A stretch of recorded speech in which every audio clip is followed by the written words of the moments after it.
বিসমিল্লাহির রহমানির রহিম। ভাই ও বোনেরা, যে যেখান থেকে আমাকে দেখছেন এবং শুনছেন, আপনাদের সবাইকে আমার সালাম, আসসালামু আলাইকুম। আশা করি আপনারা ভালো আছেন, আমিও ভালো আছি। UK property gossip by Tasmina YouTube চ্যানেলের পক্ষ থেকে জানাই শুভেচ্ছা। আজ আমার দেশ পত্রিকাতে একটি খবর দেখলাম এবং পড়লাম। সেটি পড়ে খুব ভালো লাগলো, ভাবলাম যে আপনাদের সাথেও শেয়ার করি। সেটা হলো যে গত 10 মাসে 7,73,00,000 টাকার সহায়তা প্রদান সাংবাদিকদের, এই শিরোনামে খবরটি ছাপা হয়েছে।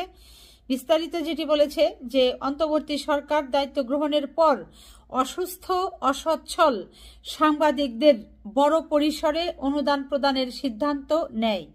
এই সিদ্ধান্তের আওতায় গত 10 মাসে 1,441 জন অসুস্থ অসচ্ছল সাংবাদিক পরিবারের মাঝে 7,73,66,000 টাকার আর্থিক সহায়তা দেওয়া হয়েছে। অত্যন্ত চমৎকার একটি খবর, ভালো একটি খবর, সুখবর, যেটি শুনলে আপনাদেরও এখন মন ভালো হয়ে যাবে, আপনারাও খুশি হবেন, আনন্দিত হবেন। এই যে গত 2024-এ জুলাই আন্দোলনের সময় সাংবাদিক ভাই বোনেরা রাজপথে ছিলেন।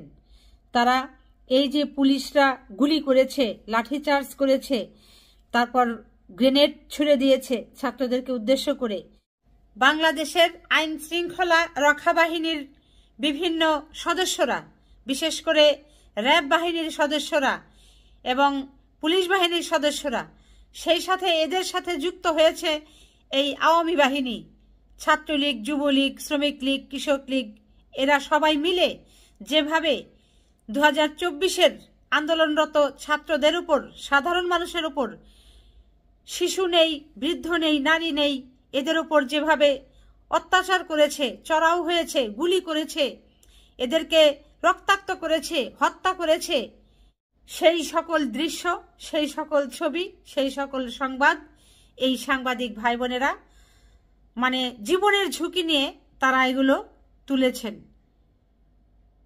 যে কারণেই এই বিদেশের বাড়িতে বসে, তারপর বাংলাদেশের আনাচে কানাচে থাকা মা বোনেরা, ভাই বোনেরা সকলে মিলে আমরা সেইগুলো দেখতে পেরেছি, জানতে পেরেছি। সারা বাংলাদেশের অবস্থা সারা বিশ্বের মানুষ জানতে পেরেছে, দেখতে পেরেছে।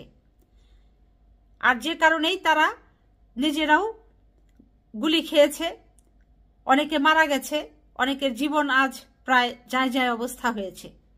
তো তাদেরকে এই সরকার, অন্তর্বর্তী সরকার যে আর্থিক সহায়তা প্রদান করলো, ওই পরিবারের সদস্যদেরকে যে আর্থিক সহায়তাটা প্রদান করলো, এটা অত্যন্ত একটি ভালো কাজ করেছে, প্রশংসার কাজ করেছে। আর যে কারণেই এই সরকারকে বাংলাদেশের মানুষ অনেক শ্রদ্ধা করছে, ভালোবাসছে, মানুষের হৃদয়ে এই সরকার জায়গা করে নিতে পারছে। এখন আরেকটা জিনিস আপনারা চিন্তা করেন, এই যে পরিবারে মা আছে, বাবা আছে, ছোট ছোট ভাই বোন আছে, হয়তো বড় একটা ভাই কিংবা বড় একটা বোন তিনি এই সাংবাদিকতা পেশার সাথে জড়িত ছিলেন। এই জুলাই বিপ্লবের সময় দেখা গেল যে গুলি খেয়ে তিনি আহত হয়ে হয়তো তার হাত কাটা গেছে, পা কাটা গেছে, চোখ কাটা গেছে, কিংবা তার স্মৃতিশক্তি সেভাবে আর কাজ করছে না, ফিরে আসছে না। তাহলে ওই পরিবারের কি হবে? বর্তমান যে অন্তর্বর্তী সরকার আছে, এই সরকার যে উদ্যোগটি নিয়েছে, এই সাংবাদিকদের মাঝে যে নগদ অর্থটা বিতরণ করেছে, অত্যন্ত একটি মানে ভালো একটি কাজ করেছে। এবং বিনীত অনুরোধ থাকবে, এই সরকার চলে যাবার পরও যেন এটি একেবারে আইন হিসাবে যেন করে দেওয়া হয় যে আগামীতেও যে সকল সাংবাদিকরা অসুস্থ হবেন, অসচ্ছল হবেন, তাদেরকেও এরকম নগদ অর্থ সহায়তাটা চলমান থাকবে, এটি যেন বন্ধ না হয়।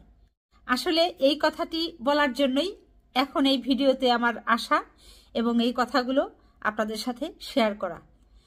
তো আবারও অন্তর্বর্তী সরকারকে ধন্যবাদ জানাচ্ছি, সাধুবাদ জানাচ্ছি এরকম ভালো ভালো কাজ হাতে নেওয়ার জন্য এবং সেগুলোকে বাস্তবায়ন করার জন্য।